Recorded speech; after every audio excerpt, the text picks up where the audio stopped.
Ugh. Hi. What the heck? Tagon. Still not feeling very well. I don't really know why this isn't leaving me, but I wake up with a desert in my throat every morning. Joe is still keeping me alive.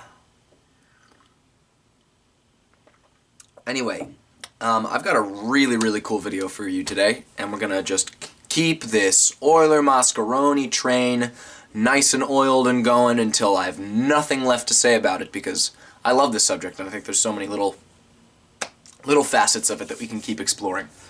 So, today we're going to do more of an exploration of the Digamma function than necessarily the harmonic numbers, though there's a tie-in to the harmonic numbers other than the fact that they're equal up to a constant difference.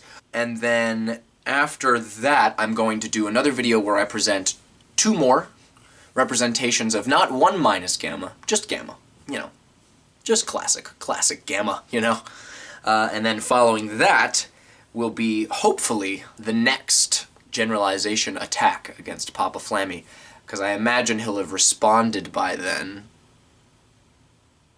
before I get to that one, because that will be episode 15. I'm going to try and keep the multiples of 5 to be my retaliations. And then after that, I'm probably just going to go down a different path, because I have been doing harmonic numbers and Euler-Mascheroni constant for quite a while, so maybe go back to, because one of these videos is going to involve hyperbolic functions in some fashion, so I'm going to probably go back to talking about hyperbolic functions for a while. I want to do a proof of something that seems really trivial in light of the things that I've been doing lately, which is a proof of L'Hopital's rule, because I think that's an interesting enough theorem that it warrants proof, because it's one of those things that's just sort of accepted in Calc 2 settings where people are just like, this is L'Hopital's rule.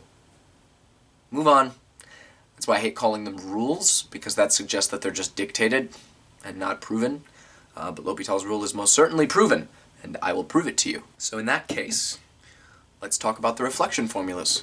Today we're going to talk about the reflection formula for the digamma and harmonic functions. So how do we even start?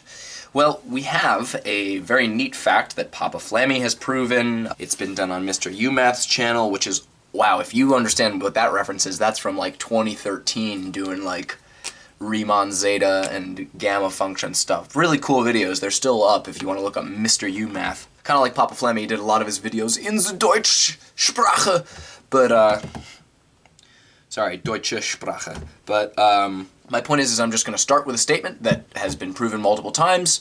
If you don't believe me, look it up.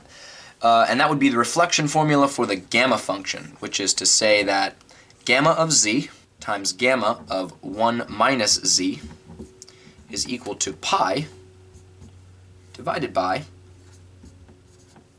sine of pi x. I'm sorry, pi z. Written another way, actually, and likely more convenient for these purposes, would be pi times the cosecant of pi z, because the cosecant is the reciprocal of the sine, so if the sine appears in the denominator, I can just instead write cosecant in the numerator.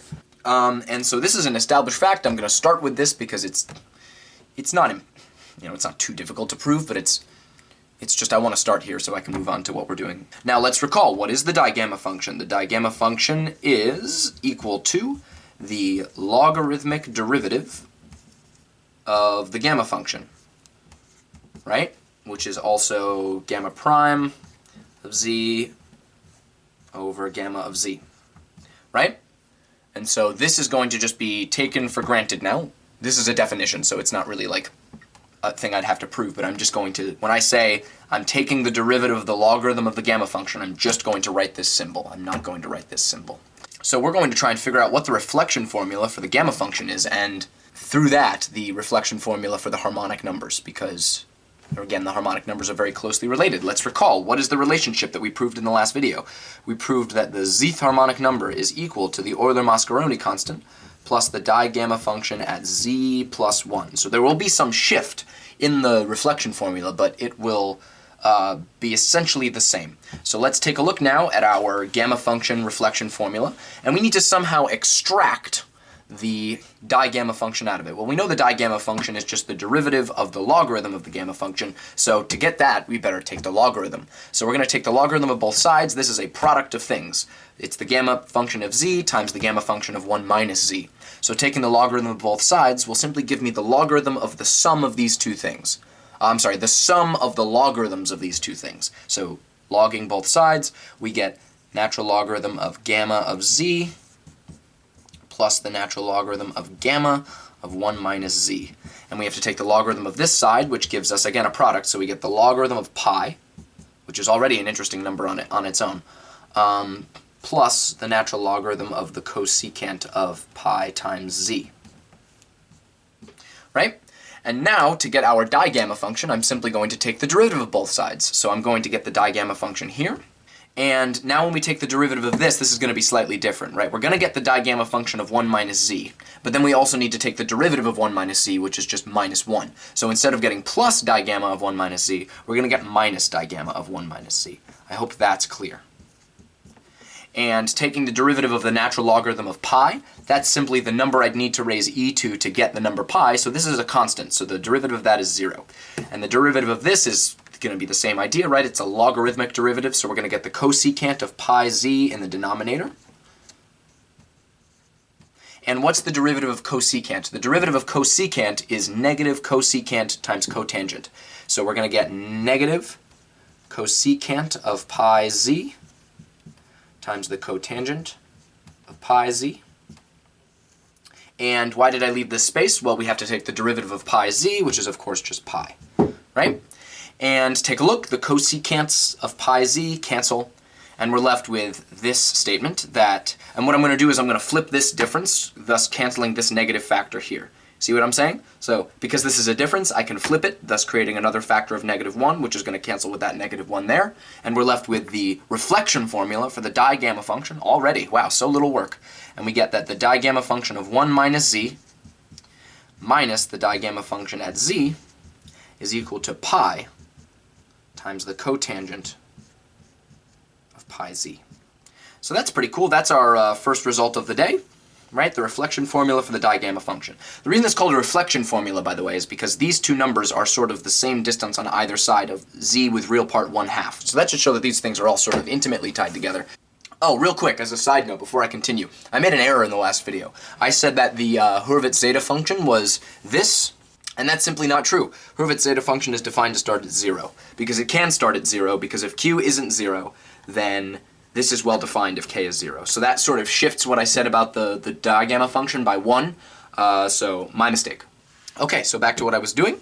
So this is neat, right? We've got this so far, but we also know, what do we know? Now from here we can derive the reflection formula for the harmonic numbers, right? This is pretty easy. So what we can do is rewrite these in terms of what they would be for the harmonic numbers. So because the harmonic numbers is the digamma function plus the Euler-Mascheroni constant, this is essentially some harmonic number without the Euler-Mascheroni constant. So let's rewrite this so that it's something plus 1, which isn't too hard, right? We have digamma of -z plus 1, right? And for it to be the harmonic numbers, we actually need to add the Euler-Mascheroni constant. But we also can't just add that, we have to subtract it as well, and you'll see that that actually won't matter, because when we do this one, so we have minus digamma, and we want to write it as something plus 1, so the only way to do that is to do z minus 1 plus 1. And then because we're subtracting, to write it as a harmonic number, we can factor out the -1, and we're going to end up with a negative digamma. Notice if I wanted to cancel the digamma that I had by subtracting, and then cancel this digamma by adding, I would just end up with 4, I keep saying sorry. If I wanted to cancel this Euler-Mascheroni by subtracting, and this one by adding, I'm going to end up with 4 of them that cancel, when in reality, I can just cancel them right now. But I just want to highlight before we continue, right? These will just subtract and cancel each other anyway, so I actually haven't changed the value of anything. I'm just rewriting this as the harmonic numbers, because if you remember the definition of the harmonic, not definition, but the representation of the harmonic numbers in terms of the digamma function, this is equal to the negative z harmonic number, right? And this is equal to the, subtracting away, the z minus first harmonic number, right? So we've almost got the reflection formula for the harmonic numbers right here. But again, notice the gammas cancel anyway. It's not like I need to cancel them by adding and subtracting more. Within the because the digamma function and the harmonic numbers differ by only a constant, the constant that we have to add to put it in terms of the harmonic numbers, they cancel anyway, right? Because we're subtracting the two digamma functions. I hope that's clear. So I don't actually have to worry about the Euler-Mascheroni constant in this instance, because it's just a number that's being added and then taken away as a result of the equality between the harmonic numbers and the digamma function. So what this is, right here, is actually just equal to the harmonic number, the negative z harmonic number minus the z minus first harmonic number. So I'm just going to move on from there.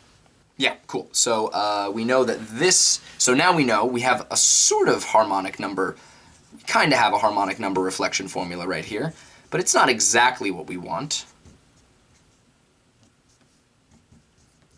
You could say that this is the reflection formula for the harmonic numbers, but to make it similar to this, we want it to be of the same terms, right? 1 minus z and positive z. So what we're going to do is we're going to plug in negative z for our... oh wait, no, we don't even have to do that. Because what I can do is I can just turn this into the 1 minus z harmonic number, because how do I get to the next harmonic number? I just add the reciprocal of the next term, right? So if I want this to become h of 1 minus z, I have to do h of negative z plus 1 over 1 minus z, right? And that will be the 1 minus z harmonic number, right? Again, I can't just keep that, I have to subtract it as well. So instead of just subtracting it on this side, I'm really just going to add it to this side of the equation because it's going to end up over there anyway. Now I have here the h of z minus 1, but I don't want h of z minus 1, I want h of z, right? I want the same setup that I have with the digamma function here of the function at 1 minus z minus the function at z. To go from the z minus 1 harmonic number to the z harmonic number, I simply need to add the next reciprocal, which is 1 over z. So we're going to have z minus 1, and I'm just factoring out the negative, so I get plus 1 over z there. I hope that's clear what I did. And so I haven't changed the value yet, as long as I add and subtract the same things from both sides. So I have pi times the cotangent of pi z. Because I've added 1 over 1 minus z on this side, I also have to add it onto this side. So plus 1 over 1 minus z. And because I've subtracted 1 over z on this side, I also have to subtract it on this side. And what is h of negative z plus 1 over 1 minus z? This is, by definition of the harmonic numbers, the z minus first harmonic number. So this is h of, I'm sorry, not the z minus first, the 1 minus z harmonic number.